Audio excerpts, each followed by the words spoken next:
I'm Miss Johnson, and this is Facetime with Miss J.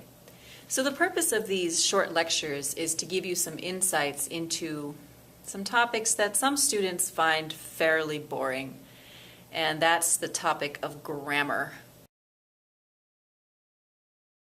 So the first topic has to do with short, simple sentences. Contains a subject and a verb.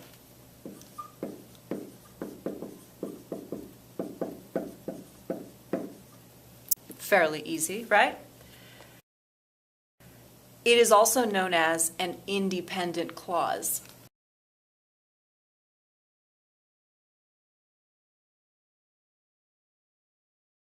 Why?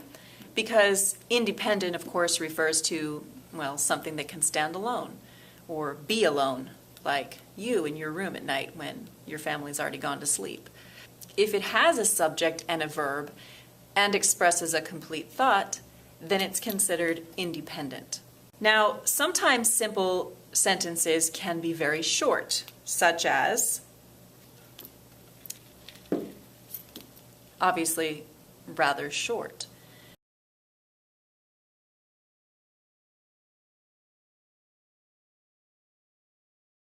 Now, you could make this sentence longer, and it would still be a simple sentence. It's prepositional phrases. The cat ate the mouse under the bed at night for many hours.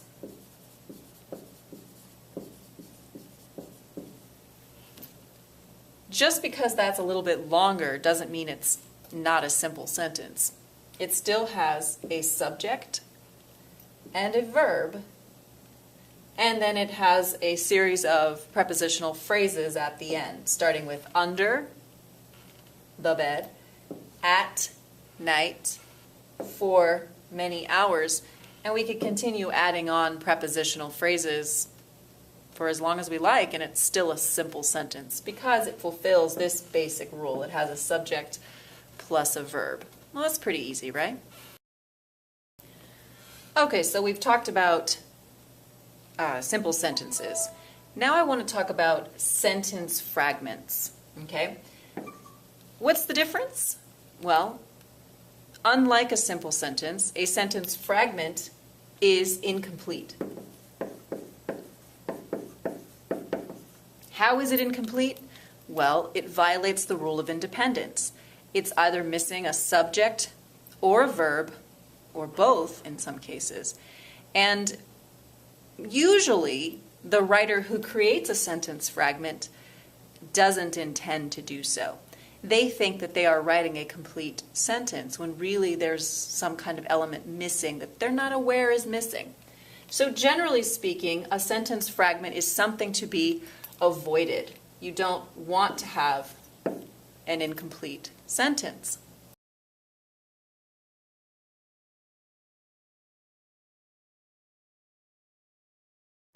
However, there are exceptions to this rule. Sometimes writers will intentionally use sentence fragments because they have some kind of rhetorical power.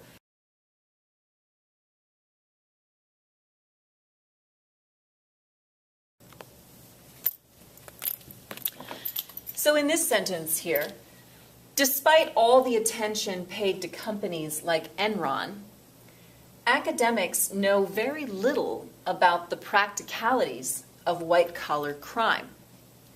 The reason? There aren't enough data. So see if you can identify which part of this short paragraph contains a fragment. Can you see where it is?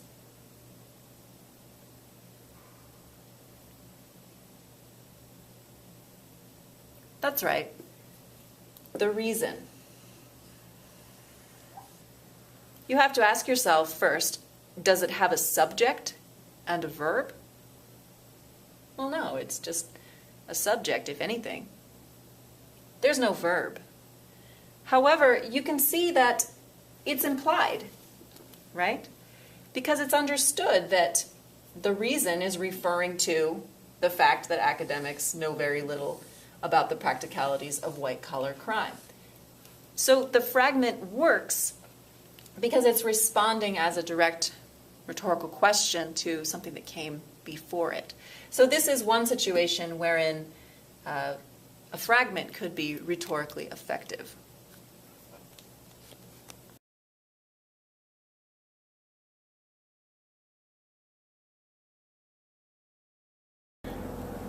So this has been an episode of FaceTime with Miss J.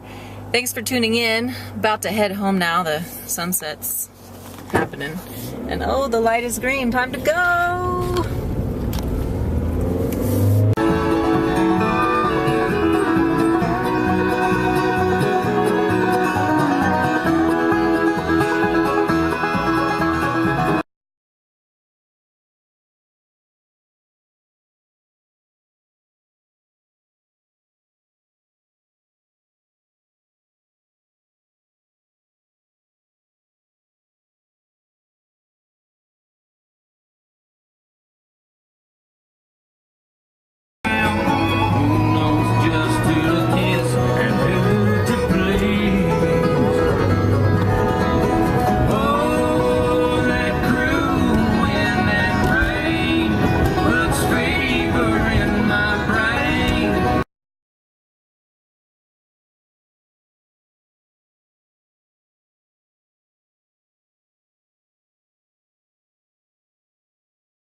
Never knew I was this country, huh? I love my Jim Lauderdale.